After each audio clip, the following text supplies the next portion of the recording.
Hello guys and welcome back to episode 22 of Minecraft Castles and Cities. Today we're taking a look at Ross Tillid, our little pig farming village that is just south of Castle Leslie and just north of Greenfield over there where we have our tents. So this is a village in the dark forest here, so we're incorporating a lot of these kind of like darker colors into it. Our main colors for this build are red, black, and white basically with a light brown flooring. So this village is all about pigs. I'll show you. This house and this house are both pig farmers. Over here we have our butcher, who takes care of the pig meat and stuff. This is the tanner, who turns the pig hides into pig leather. This one is a chandler, who turns the pig fat into pig fat candles. And this is our apothecary, who takes the pig's blood and uses it in potions. So I'll show you around a little bit, and then we'll go for a proper tour. We can see that we have some small backyards here, and we're using this hedge wall design that we started using over in Clarendon. I like the last few builds I've done. We're leaning more toward a realistic perspective on things as opposed to, say, Newport, which is very cartoony. It's bright, but it's not really bright in like a realistic way, if that makes sense. And I love that build for what it is, but we're going for a different style here, even if we do have a few more fantastical elements. You can see that this bridge here, which is based off of the Castle Leslie bridge, separates the two areas between Clan Leslie and Ross Tillid. Ross Tillid is based off of, well, the name at least is based off of Roskilde, which is infamous for a not nice dinner party where people got not alive. So coming through this, you enter, after coming through this little dark forest bit, into this area with the hedge walls. On either side we have our pig farms. I will tell you right now, there's a lot of barrier blocks around here because pigs are a nightmare. So here we just have all these red spots are where I had to put up barriers to stop the pigs from spinning and stuff. I don't know.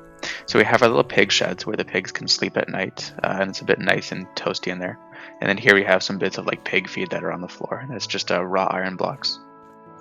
Whoop, okay, no, we'll save that for a bit. So I'll take you back around and we'll go into the village proper. I decided that I couldn't decide actually on a village centerpiece. So instead I have this little area where it looks like there should be something there and it's just kind of been removed and grown over with a bit of moss. I might come back in and replace this with a little counter for the butcher. But right now I kind of like the idea that there's something missing in this village. I'll take you on a brief house tour. So I struggled a lot with these houses. I did do a brief live stream where I tried to do this on stream and it kind of just drove me crazy. So here we are. So you have these nice big brick fireplaces. We're using the debug stick here to make these walls align flatly with the stairs basically. Here we have a little dining area, a little kitchen with a carpet, and then this is our bedroom. Here we're using a lot of open windows, and the design for these windows is basically 2 blocks with a slab on top. This is inspired by Westeros Craft, so that's why I've done those windows like that. Speaking of Westeros Craft, I'll take you down here. So coming through the village, on this side you might have noticed this area, and this is the tannery. So this is also taking inspiration from the same place. Here we have these big vats of water, and you can't tell because I have a shader on, but I've basically used the fill biome command to make these all swampy. That's why the grass is a bit dark here, so that the water here looks like it's kind of gross. But we're using mangrove wood to look like big piles of like pig hides that are slowly being turned into leather. So basically you would mix hides with tannins and stuff and try to separate bits, and it's a whole process that I haven't fully depicted here, but I really like the way that this looks with our big vats of well, basically mangrove wood. One of the things about these roofs is that I've done a lot of it's kind of like a gradient, so it goes from our like kind of leafy bits to a more black deep slate thing, but it's not like a full gradient. There are just the deep slate bits are more like swirls or lines and stuff like that. So let's go continuing. Back here we have the butchery area. So this is where we kind of slaughter the pigs, unfortunately. And we can exit. I can't open that door because they're going to come get me. We have a little shed here. I've also included bathrooms throughout this build, thank God.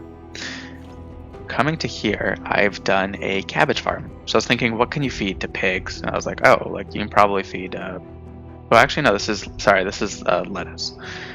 So I was thinking you can feed pigs a bunch of lettuce and stuff. So here we have 2 different types of Minecraft player heads acting as lettuce. We also have candles and mangrove stems acting as like little stemmy bits, and we've used some commands to make our little small drip leaf here to look like more bits. And you can see I can't really walk here because there's a invisible block. But I like the way that this looks. It's really unique. Speaking of doing foliage, we were also doing reeds. So these reeds are, well, the inspiration for me, just for the idea to do reeds, comes from T17N. He did a build recently with reeds, and this is my take on it. Had to use the debug stick to get these to not stick together. But I like the way that these look, especially if you come here and you get them like close up. I think they look really cool.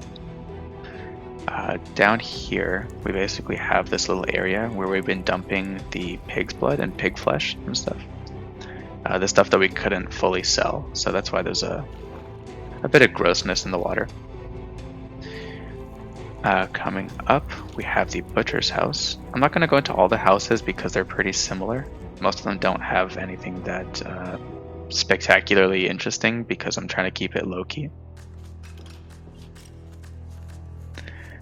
This house is also pretty similar. I will say I love this little bridge here. I don't know if you've been out in like the countryside or whatever, but you often get houses that have like especially barns that have entrances on a top layer and then another entrance on the lower layer of the building instead of like a staircase inside. And a lot of times you get this stuff like where it crosses over a ditch or something to get to the top layer. So I really like that detail. It's one of my favorite just little bits about this place. I will show you, so the chandler. So this part of the house is mostly just like normal. And then we have a chimney here that splits between both sides. Once we enter into here, it's really bright. We have sandstone on the floor acting like bits of wax that have been dropped. And here we have our dunking stations. So the way that you make wax candles typically, or pig fat, is you would heat it up, the wax, like say in an oven. Then you would take bits of string and keep dunking them over and over until they solidify into a proper candle. You can see here we have our string, and we also have a phantom membrane that's acting as pig fat. I think I like the way that this looks. I think it looks like a pile of like blubber or something, and it's a really cool way to tie this into the pig stuff. And the last building interior I have to show you is the apothecary, which I really like. There are some other outside bits around here that I will show you though. So this is the Ross Tillid apothecary. If we come in here, we have our shelving with 2 layers of potions, like a kind of like a video game RPG potion shop. I really like the way that that looks. So we're using some lingering and splash potions. Coming into here, we have a big, weird, fancy bed and a fireplace that's not currently lit. This is a 2-decker fireplace, so I'll show you the bottom part below us. So coming around the side here, just by the bridge, we have this kind of lower entrance. So this is all where they're farming the nether wart. For people who are watching this and who don't really know Minecraft stuff that well, nether wart is what you need to make potions in game. And I think it looks just weird enough that it's like visibly not like a normal crop, but it doesn't stand out as much as doing something like this, which is like really bright blue. So coming down here, we have like a flat top with a cauldron bubbling above, and here's where you could put the wood in. And you can see this area, because it's so close to the water, is really rotten. So we have a lot of moss, we have like mushrooms growing and stuff, and the wood is discolored. Even the firewood here is starting to rot because it's not being like used fast enough before the moisture gets to it. And behind this shelf, we have our potion lab. So I'll take you through it. We have our pots here. We have a big like basin with a dispenser that looks like you could drop stuff into the middle of it. Got a little chest. Looks like all sorts of potions spilling on the floor. In here, we have just some normal potions.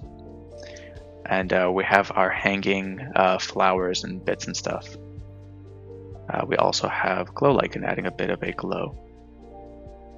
And then in here, we just have a couple of potion recipes.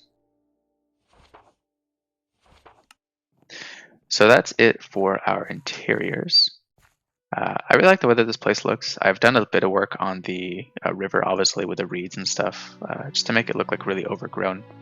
And the last bit I want to show you is this laundry area.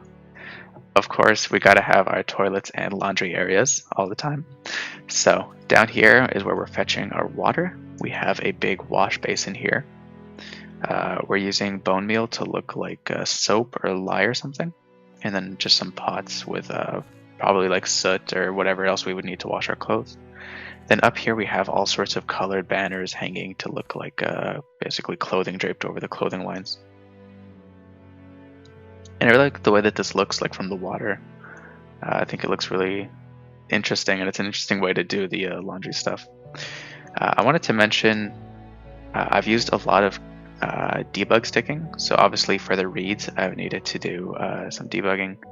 We also have some grass growing where it really shouldn't be, just to achieve the effect that we want. And there's some other bits here and there. I've also gone for a new chimney design that I don't usually. So we have a pot in here just to add like a little bit of shadow, and you can just barely see through it. But yeah, that is Ross Tillid. I hope you guys enjoyed. I don't want to promise when the next build will come out or what it's going to be exactly, but it's basically going to be way over there back by Clarendon.